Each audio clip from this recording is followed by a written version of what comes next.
Hello, Atonement. We had more drama in recording our adult forum. As you can see with the picture below, we actually did um, record a good portion of the forum, but we have a system update that has keeps crashing our computer, and didn't know that at the time we were recording, so it's a little frustrating. But I just want to give you the very briefest of updates of what we did have a conversation about.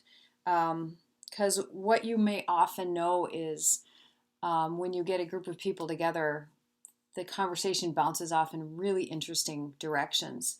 And so, lots of stuff that we talked about, but we did talk about in the beginning of Exodus 16 the perspective of the congregation when they were kind of romanticizing Egypt and the food that they had there, seeing the past as being a better place.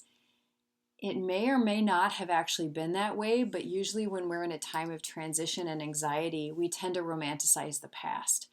We also can often have a difficult time leaving a bad situation because the unknown is scarier than the present reality. At least in the present reality, we know what's going to happen. But in the unknown, who knows what's going to happen? And so the Israelites certainly wanted to be free, but once they were in freedom, that time of wilderness was so scary for them that they romanticized the past. And that the desire to go back to comfort and back to normal is very, very strong in humans.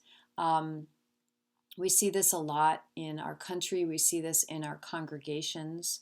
I shared the story that a funeral director belongs to a large Lutheran church in the Twin Cities that had 4 services a Sunday before COVID with hundreds of people at each service.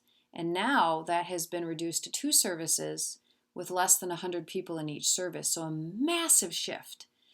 And he understands that people are concerned about COVID, but also feels like the online service is making it hard for people to feel encouraged to come.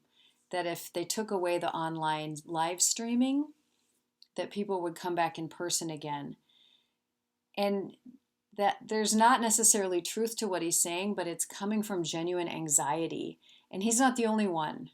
A lot of times when we do have a sense of transition, the anxiety of if we just do this, this, and this, and this, then things will go back to normal and we'll be fine again. But we're in a new normal right now, and we're not quite sure when and how that will solidify, so we're in wilderness time as a church. But the other thing that we talked about was this concept of complaining, that the Israelites complained. It mentions it, how often they complained, and we see that as being negative. We see that as being, oh, stop it, be quiet, kind of a temper tantrum that a young kid would have. But it's indicating something deeper. It's indicating a sense that there's real fear, scarcity. As I mentioned in my sermon, there's a trauma response that the people have to being without and to not knowing where their food is coming from. And that as a congregation, as children of God, it's really important for us to be able to listen to each other's complaints. Talked about, for example, the older generation, and maybe you consider yourself part of that grew up with a very set understanding of this is who a man is, this is who a woman is, this is what a husband does, this is what a wife does, this is the way the world works, this is where the church belongs, this is da-da-da. Everything was pretty much set, and now in the last 10, 20 years, there's been so much challenge to that. Gender roles of people saying, well, I don't identify as a female or a male, I identify as a they. People, the gay, lesbian, transgender, a lot of these people are coming forward with genuine complaints about the way society has been functioning and how they felt in that process.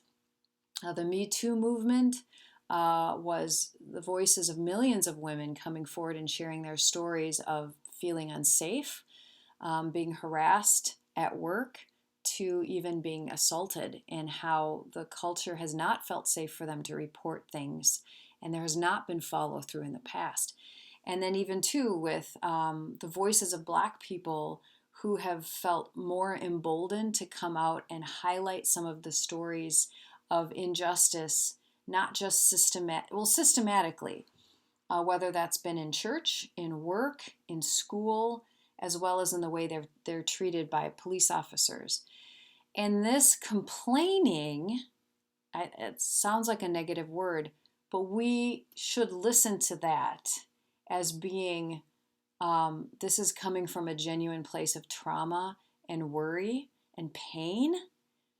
And just like the way God saw that they had a concern that needed to be addressed, we can listen to each other as well. And the problem is that when it starts to make us uncomfortable, or it starts to make us question that what's normal, they say, well, these people, they're changing our culture, they're changing what's normal, and everything's up in the air. I don't know what to say anymore. I don't know who I'm offending. Okay, that those sort of comments are coming from a place where we're in a wilderness of our own. We're being invited maybe into their wilderness and we don't like it. But before we can get to the promised land, we can't go back to Egypt because someone was enslaved in Egypt. We don't want to go back to Egypt. We want to get to the promised land where there's freedom and there's abundance. But in the meantime, there's this time in between of struggle. So there was a lot of really good conversation about discomfort and how maybe there can be holy discomfort for the sake of the other. And that we complain and other people complain, and we decipher together what is a holy complaint that needs to be addressed, and then we can work to find that manna together. So lots of good conversation. Maybe this spawned a few things for you. I really promise that next week we should have a full, easy to hear, easy to watch adult forum. Computer issues are for real, but we do have a great staff that's working to figure it out. So thanks for hanging in there, and have a wonderful week. Bye-bye.